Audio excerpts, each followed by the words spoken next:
amis internautes, n'oubliez pas de liker, de vous abonner et de cliquer sur la note de notification pour ne rien rater. Semblant de critique du Sénat et de l'élection de Talon. Le problème de Soweto et de Topanou, ils ont faim. Ils font juste du chantage pour espérer un osture. Le problème du Bénin, c'est sa classe politique, ses intellectuels.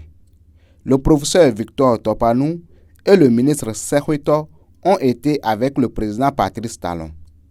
Soweto y a même séjourné comme ministre durant plusieurs années. Puis, croyant devoir leur place de choix à Olivier Bokor, il l'avait suivi dans la tentative de la première révision en brandissant le carton rouge. Mais, sachant le président Talon très tolérant et avec l'arrestation de Olivier Bokor dans cette affaire de tentative de coup d'État, ils sont tous deux revenus à la maison et ont voté comme députés la nouvelle constitution qui aura donné naissance à ce Sénat. Ils l'avaient adoubé.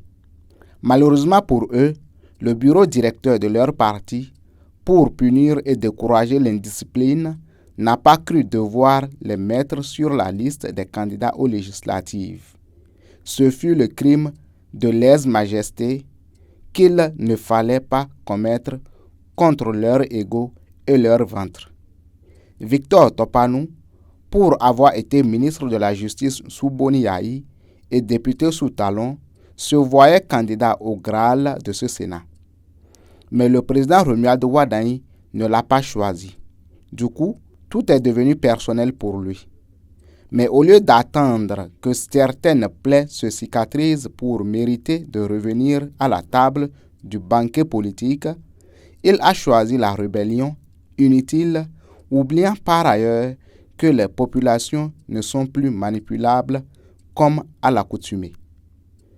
Et pendant que le monde salue le génie béninois pour le succès de l'installation du Sénat et de la composition de son bureau, les deux frères rebelles trouvent l'occasion de faire un peu de bruit pour attirer l'attention du président Wardani, de sorte qu'il soit obligé, pour les calmer, de sortir la carte de l'os à faire taire tout chien errant. Mais le monde a évolué, le Bénin aussi. Ce chantage ne marche plus. Il appartient à la poubelle de l'histoire politique de notre pays. Ces deux personnalités de notre pays connaissent tous les numéros de téléphone des présidents Wardani et Talon.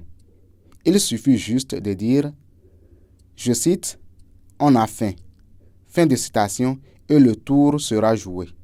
Il y a encore 1000 postes à pourvoir, messieurs. Aboubakar Takou.